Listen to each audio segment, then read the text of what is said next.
Maalin godhuu barbaada? Guess number. Guessing number. Okay. Maal goona? Int number jenna. Number jenna. See out. Enter your guess jennaan user dhaani. Akkatti guess irraa fudhanna jechuudha. Siin jenne number isaa fudhanna jechuudha. Number. Guess number jenne akkatti jedheen akkanni irra deebi'ee haasa'uun godha jechuudha. Compile and run. Eegale geemiin keenya guess enter the number. Guessiin keenya gaa lakkoofsa wayiidha. Laman galchaa. Congratulations you won. Takkamatti moo? Amma irra deebi'een afur galchaa. You missed try again jedhee. Irra deebi'een shan galchaa. You missed try again jedhee. Torban galchaa. You missed try again. Saddeet maal irra lakkoofsichi? Tokko sagal kudhan godhu. Hello good people, the king is back with another episode computer programming with C++ kutaa kudha ja'efa jechuudha. This is going to be the last episode for the control statements. Asirratti video gara ja'a hojjechuu keenya jechuudha. The last one flow control statement kan jedhu wajjin ilaalla jechuudha. What does a flow control does in programming? Used to divert the execution paths to another part of the program.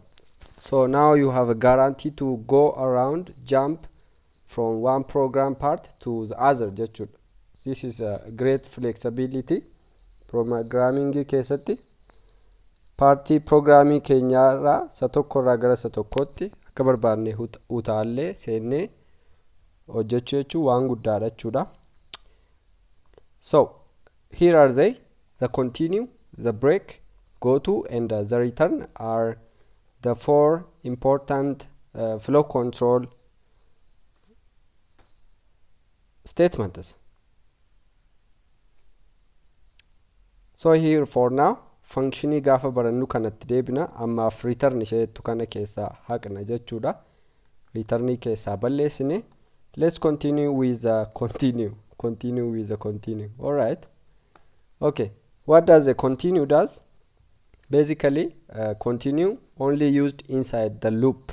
Continue loop keessatti qofa fayyadamna jechuudha. Iteration keessatti fakkeenyaaf asitti continue hoon jedhe basically keyword dha garuu compile on godha error fidachuudha because it says out of loop fayyadamaa jirta naan jecha jira compilerin ko.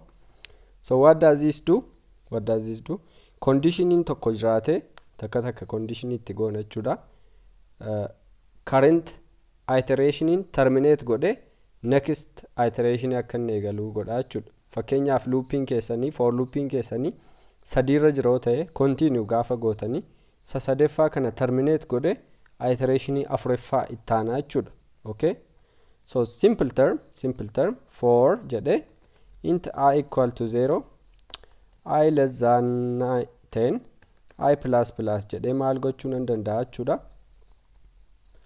See out I in the line. You will like this one. You're gonna like this one. Without continue akkasitti normal flow keenya akkas ture jechuudha. 0 1 2 3 hanga 9tti lakkoofsota 10 baafannee jirra. Maal gochuun barbaada jechuudha. Yeroo conditioning tokko meet godhu continue jechuun barbaada jechuudha. Continue. Amma sitti kun error hin qabu. Output is hin qabu. Let's see. Sababni isaas iteration hunda isheedhaa fi continue godha waan ta'eef hunda ishee block godhee jira jechuudha. Yoonan kana kaasee as fide maal arguu dandeessottanii yaaddu? Yeroo I in 0 taatu qobaa arguu dandeessoo jechuudha. Okay, actually the last one ስለሆነ ይሄ ኦማ ፋይዳ hin qabu. Hunda saayyuu dursee display godha waan ta'eef display godhe waan ta'eef faayidaa hin qabu asitti. Dhumarratti kanatti taane laayiniin jiru waan ta'eef laayiniin hello jedhamu asin jiru waan ta'eef. Okay? Hello kana yoomiyyuu argitan jechuudha. You can't see this hello displayed. The reason is continue kun gaafas ga'u gaafa executioning keenya continue kana bira ga'u kana jump godheetu naannee dhufee as dhufaa jechuudha. As dhufa. Kanaafi takka nu fayyada wanti kun eddee hedduutti fakkeenyaaf lakkoofsi 6 gaafa ayin kun 6 irra geessu continue jedha. Continue maashinu na jalaa baddee irra continue counting continue continue. I'm a bad typer. Okay. Amma kana jechuun maal jechuudha? Lakkoobsa 6 irra gaafa geessu 0 irraa kaasee iterate godhee gaafa 6 ga'u ayin kuni asitti dhaabbata. Ishee kana in zallalaa jechuudha. Zallalee dhufee torbeeffaa hojjetaa jechuudha. Kanaaf expectationin keenya maalidha jechuudha? Maalidha jechuudha? Gaafa 6 keessa hin jiru jechuudha. Liistii keenya duwwaadhaan hanga 9 keessa 6 keessaa dhibaa jechuudha. Sitti argitanii. Here. This is nice. 0 1 2 3 4 5 6. Where is 6? Hin jiru. 7 8 9 jedha jechuudha. Maalidha jechuudha kun walumaa galatti continue, basically continue terminates current iteration and jumps to the next jechuudha. Fakkeenyaaf kana yoon 9 godhee 9 irra nu taala. Okay, asitti dhufee kana oomaa display godhii nafa 9 display godhu ai keenyas ga'ee 10 godheera. Erga 10 godhee immoo condition isheen kun false taati waan ta'eef 9 display hin ta'in nafa jechuudha tasuma. All right, here you go. This is nice, huh? 0 1 2 3 4. Yeah, kani continue jedhama jechuudha. Purposing continue kanadha jechuudha. Eddeetti nu barbaachisu qaba.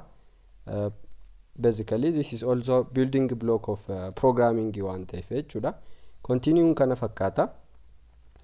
Breaking immoo maalidha yoo jettanii break akkuma maqaa ishee break gochuudha jechuudha. Cabsitee baati.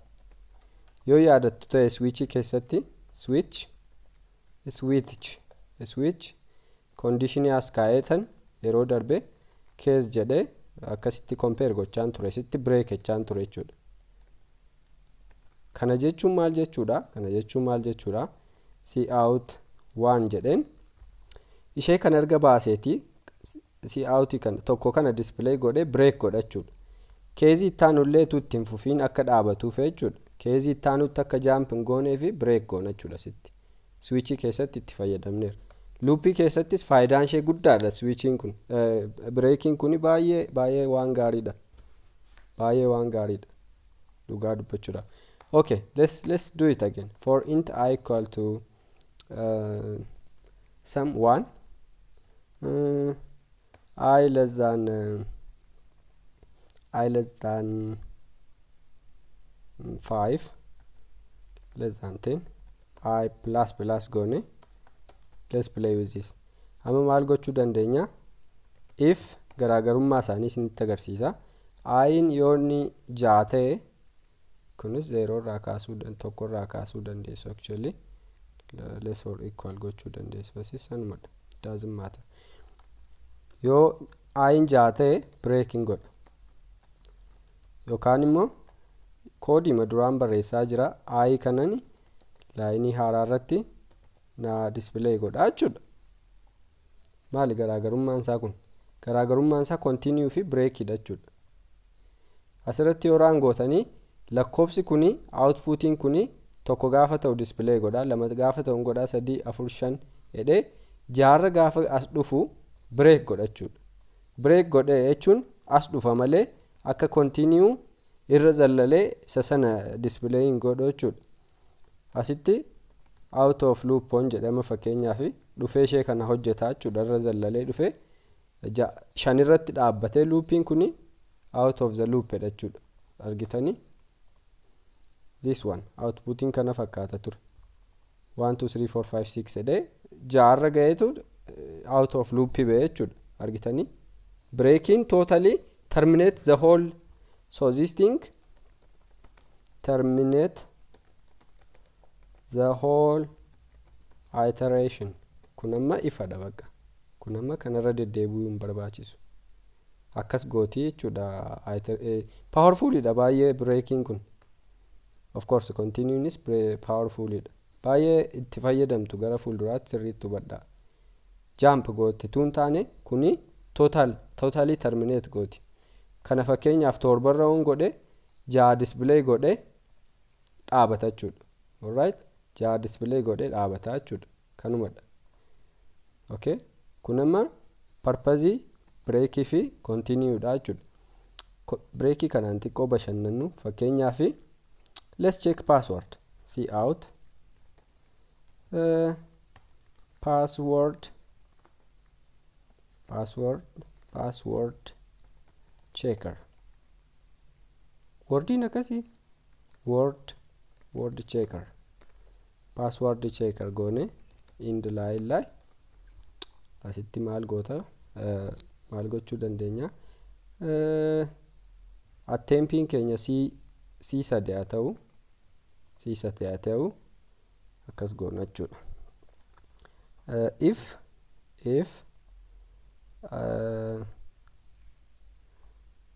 pass asitti immoo passwordicha user irraa dubbisnaa qoy passwordin keenya integer haa ta'uti.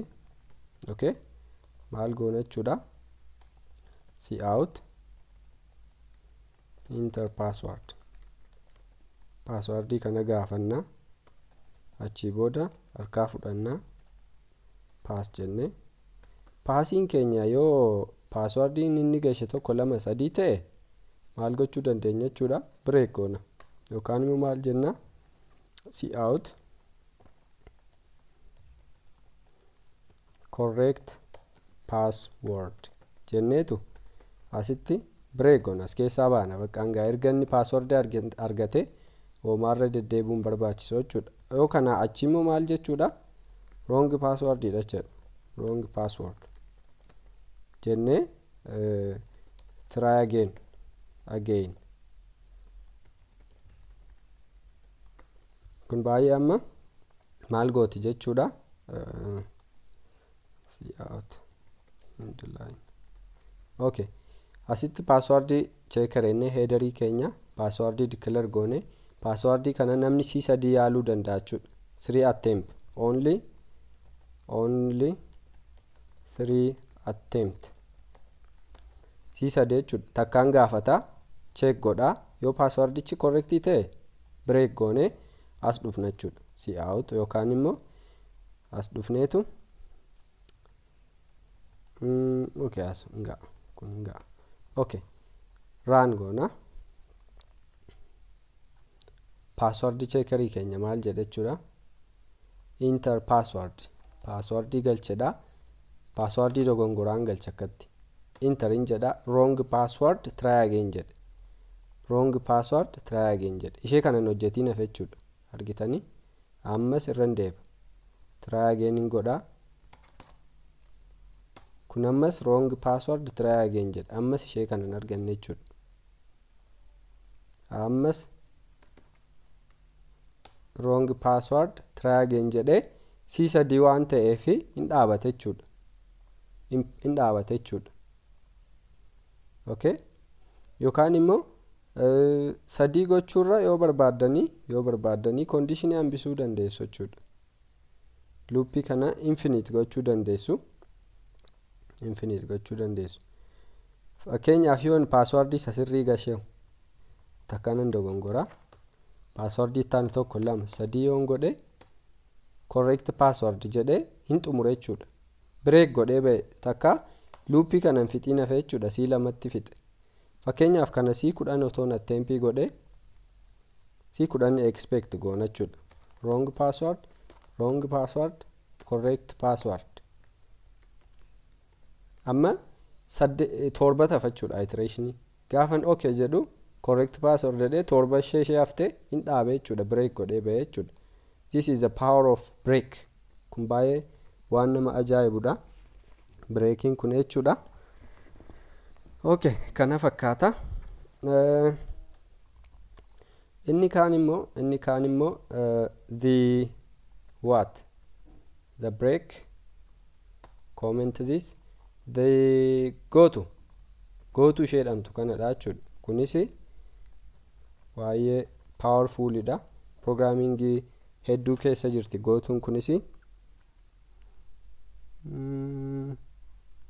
kun immoo used to jump to other part of program akka sana luupii keessaa ba'uuf yookaan itti fufuuf gargaartituu taane tasuma utaaltanii keessaa ba'uu yoo barbaaddan.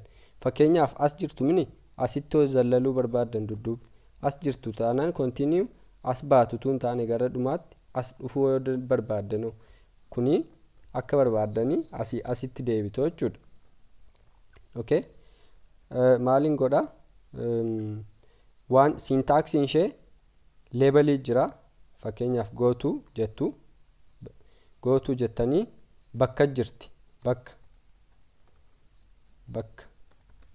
Okay, bakki kuni bakka nuti itti jaampii goonu destinationii keenyadha jechuudha. Asaa taatu fakkeenyaaf bakka goone semicolon goona laachuudha. Semicolonidha sitti labeliidha kuni. Kun immoo destinationidha laachu. Asitti utaalachuudha. As gidduugaa laayinii hambaa barbaaddan galchuu dandeessu koodee jechuudha. Asitti maaleen jedha hello jedhee yoon akkas godhemma in the line maalti ta'uu danda'a jechuudha. Kuni akka yaadaatti maal expect gootu simple non stop loop ta'uu danda'a jechuudha. Kun non stop loop dha kun argitanii maalti ta'aa jira jechuudha. Maalti ta'aa jiraati as ture kun labelidha kana display godhe akka do while loop ti wantichi akka do while loop for condition dursee akkana hojjeteetu deebemo jump godha. Do while loop yoo yaadatu ta'e syntaxiin ishee do jettanii akkatti while godhaa turre mini asitti fakkeenyaaf ofuma yooni true yookaan waan jedhe as keessatti true qobaa waanii qobaatu hin taane tu lakkoofsa 4 godheeyyuu kun amma baraabaraan itti fufaa jechuudha. Kana copy godheetuun as keessa galchee kana comment sinii godheeti outputiin keenya wal fakkaataa ta'a jechuudha. Okay, kana fakkaatti gootuunii jechuudha. Well, gootuu laalleerraa while loop kana comment kanatti fuuna gootuu laalleerraa break if continue laalleerra. Mee sadan isaanii walitti finnee game atapan. Let's create a game, simple game. In jaalattu ammuma kana naa dhufe yaadichi maaliin godhuu barbaada guessing number. Okay, maal goona int number jenna see out enter your guess jennaan useridhaani akkasti guess irraa fudhanna jechuudha. siin jenne number isaa fudhanne mitire number guess number jenne akkatti in the line kun nan jaalladha na fayyadde yeroo baay'ee amma akkasitti turaan gootanii lakkoofsa harkaa fudhattu nama ta'e irraati akkatti fixe jechuudha. Maal gochuun barbaade namni tokko lakkoofsa kana C3 akka inni galchuun barbaada. Lakkoofsa kana C3 akka inni galchuun barbaada. For int I equal to 1 I attempt sadii jechuudha. C3 yaala sadeeffaa irratti yoo dhabe lakkoofsa yoo dhabe tilmaamee dhabe jechuudha. Maal jenna akkuma password isra asitti kana hunda isaa cut goone as finnaa jechuudha. Cut goone as finneetu maal jennaani as keessatti hirkaa fudhannaa jechuudha. Dubbise mitiire yoo asitti maal goona nambarii maal goona nambarii namichi gas godhu randomiidhaan fakkeenyaaf lakkoofsota 9 keessaa yoo fudhanne asitti come on here kana balleessuu isiniif. Okay, this is unnecessary irra deebitanii viidiyoo ilaaluu dandeessu. Irra deebaati pause godhaa laala. Let me show you something. Headerii kaanillee akka fayyadamuu dandeenyu asumaan bartu st dleep jedhamti. cs dleep. Okay, kana fayyadamtanii lakkoofsa randomii generate gochuu dandeessu. Fakkeenyaaf maal gochuu dandeessu seetanii akkas jechuu dandeessu. int random equal to rand jettanii akkasituu gootanii maal generate ni godhachuudha. Lakkoofsi kuni 0 hanga lakkoofsa guddaadha actually 32,767 waan akkasii approximately dha kun hanga approximately dha isheen kuni kanaatti isinii generate godhuu danda'achuudha. Kanaaf kana gidduu random numberiin kun jechuudha. Kanan barbaannu nuti immoo maal barbaanna jechuudha. Lakkoofsa tokkootii hanga 10tti jiran lakkoofsa tokko hanga 10 jiran nan barbaada. Akkamiin godhachuudha? Asirratti percentage ida'eetan 10 as kaa'a. Kana jechuun lakkoofsa duwwaatii hanga 9tti jechuudha isheen amma. Kanaaf maal gochuun danda'achuudha? Kana modify godhe 1 plus jedheen asitti akkasiin godha. Kana jechuun lakkoofsa kana gidduudha randomiin fudhadhaa jechuudha. Lakkoofsa random ta'e. Perfect. Kana maaliin godhachuudha? If user gas useriin nambarii namichi gashe kuni nambariin keenya kuni yoonni gasii kana hojii wal qixa ta'e maal jennachuudha?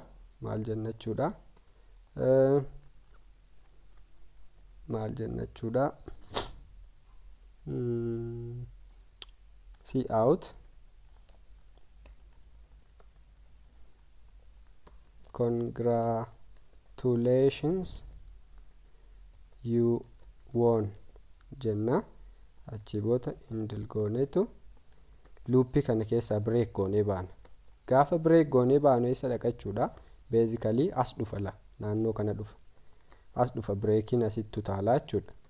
Break yoo kana gochuudha baate immoo namichi kuni asitti irra deebi'ee akka inni godhatu galchina. See out you missed try again jenne akkatti indil. Okay, indil wanta kana hojjedheen ilaalle yoonni dogongore dhiifama naa godha. Yaada isaa garuu hubachuu dandeessu. Lakkoofsa randomii tokko hanga 10 qabna. Namni tokko C3 lakkoofsa galchee yaalachuudha. Luuppii ishee alaa kanatti C3 control godha. Lakkoofsa kana C3 yoonni dhabe ammas waa goonaa jechuudha. Break godhee gaafa nas dhufu maalin jedhaasitti go to top. Toppii kana eessan kaa'achuudha. Toppii kana asin kaa. As kaa'eetin basically go to top jedheetin rakkoon qabu kana yoo tani asii ishee kana bira fides sanumadha. Asin kaa'achuudha top jedhee indentationii baay'ee waan eeggadhuufan yeroon koodii barreessu akkasiin godhadhaa jechuudha. As godheetin akkasiin jedhaan asitti in the line play again jedheen akkanni irra deebee haasa'uun godhachuudha. Raan hin goone amma yoona. Let's see. Karoorri keenya lakkoofsa declare goone irraa random numberii tokkooti hanga 10 arganne irraa randomiidha jechuudha. Namni tokko geemichi akkasidha. Lakkoofsa galchaa. Lakkoofsa inni galche kana random numbericha keessaa compare goona jechuudha. Lakkoofsa tokkodha basically kan nuti argannu kana gidduudha. Lakkoofsi kun 4 ta'uu danda'a, 9 ta'uu danda'a, 10 ta'uu danda'a. Lakkoofsa nuti galchinee fi lakkoofsi randomii kana yoo wal fakkaate congratulations you won jenna jechuudha. You won jennee break goona siiti. You won jennee break goona. Break goone jechuun luuppii kana ala dhufnee play again jenna jechuudha. okay yoo akkas gochuu dandeenya ammas kun amma geemicha yoo dhiisuu barbaade namichi dhiisuu waan hin dandeenyeefi yoo namichi dhiisuu hin dandeenyeefi maal gochuu dandeenya jechuudha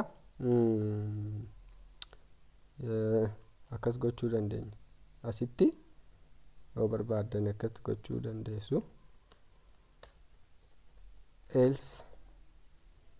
else then if lakkoobsi kun nambariin kun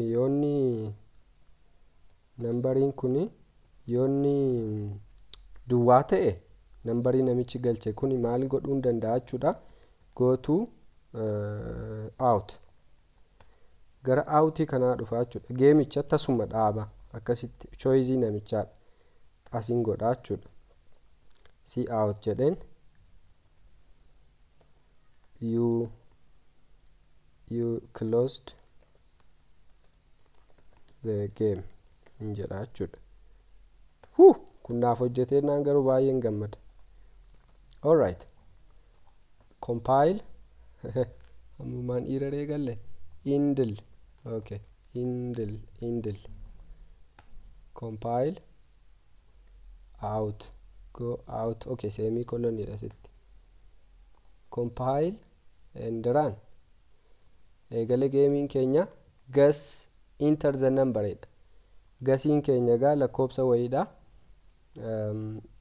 laman galchaa congratulations you won takkaamatti moo ammas irra deebeen 4 galchaa you missed try again jedhe irra deebeen 5 galchaa you missed try again jedhe 7 galchaa you missed try again 8 maaliree lakkoobsichi tokko 9 10 godhure 10